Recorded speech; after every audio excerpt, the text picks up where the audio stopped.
Assalamu alaikum. This is lesson 7 of Quran subject matter and the topic is the solar system.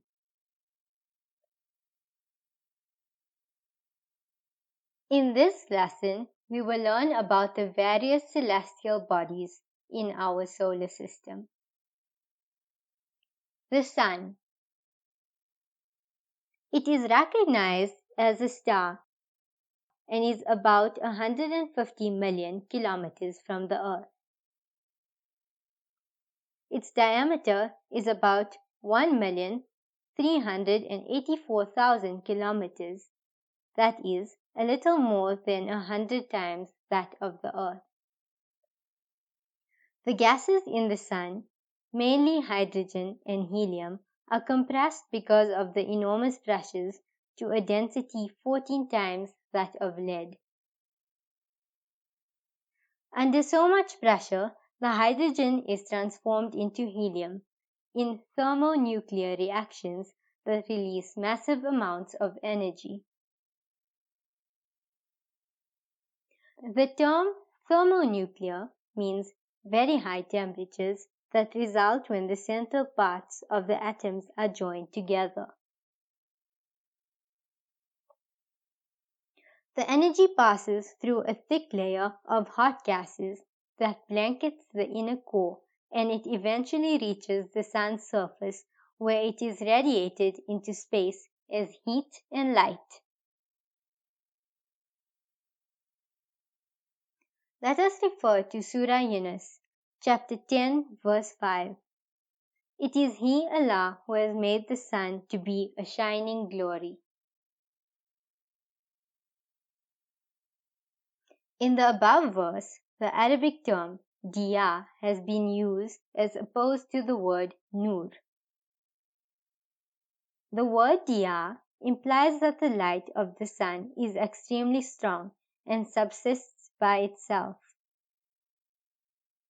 The word diya has a more intensive connotation than the term nur. The term nur is more extensive and more general, like denoting light as opposed to darkness.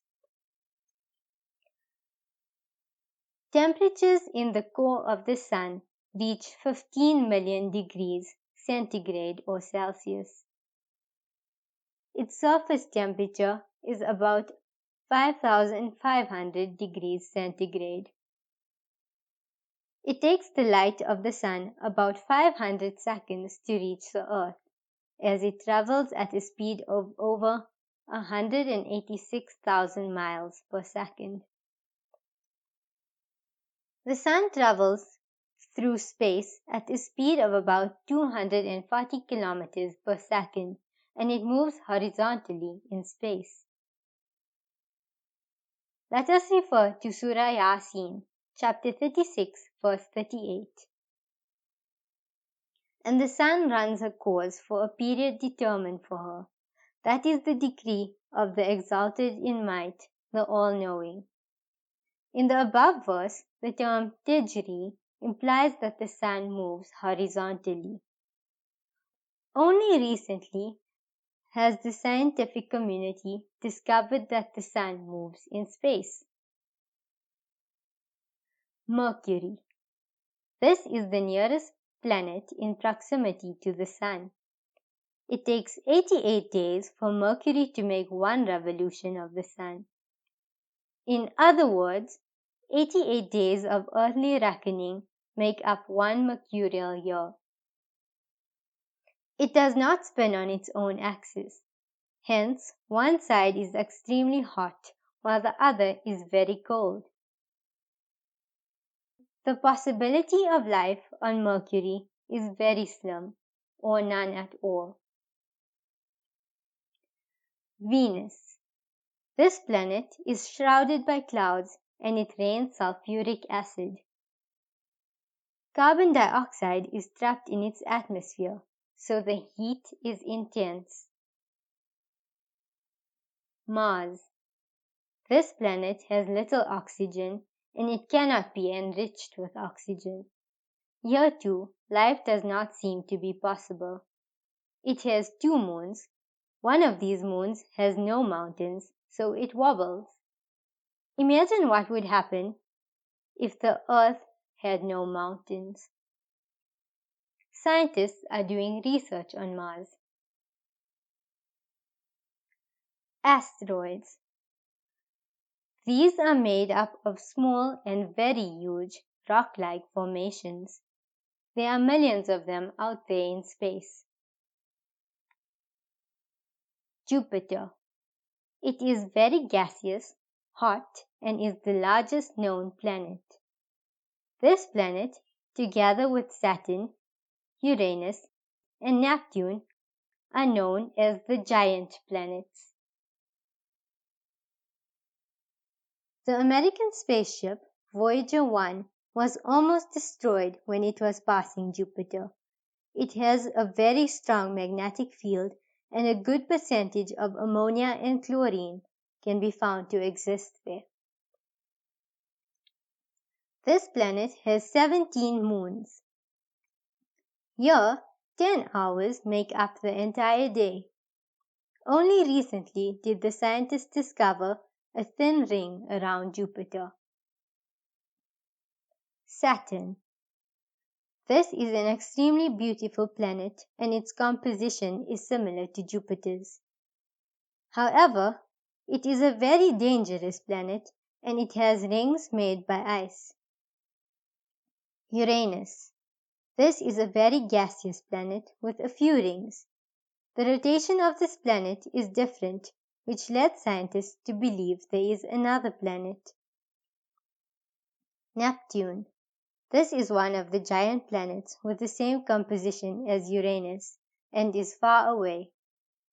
Voyager 1 and 2 departed in 1974 and reached Jupiter in 1979.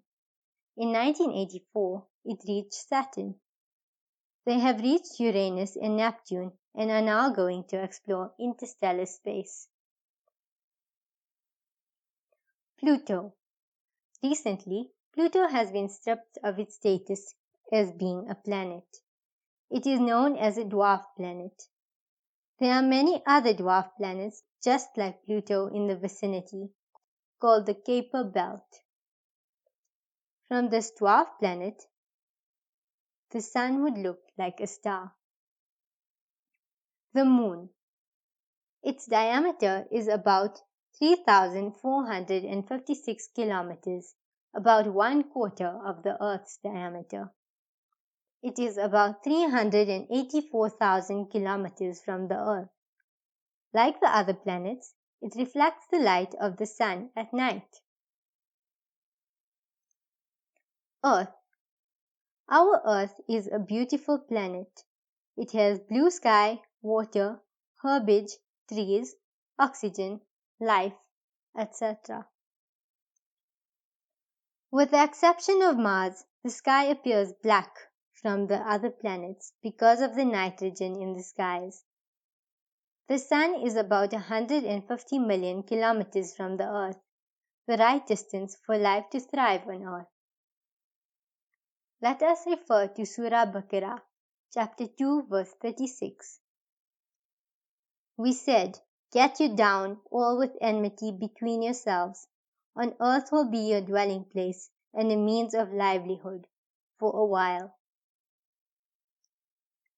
The Holy Quran refers to planets, stars, and comets in the following verses.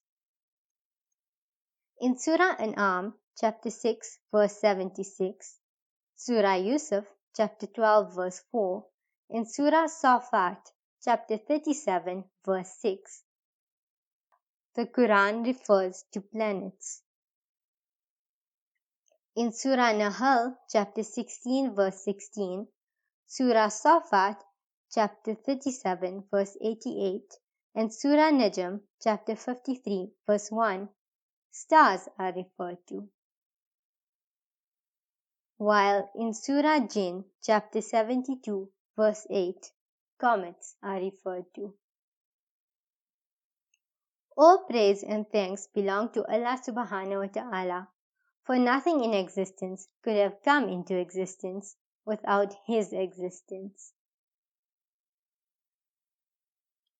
This brings us to the end of lesson 7 of Quran subject matter. Jazakallah.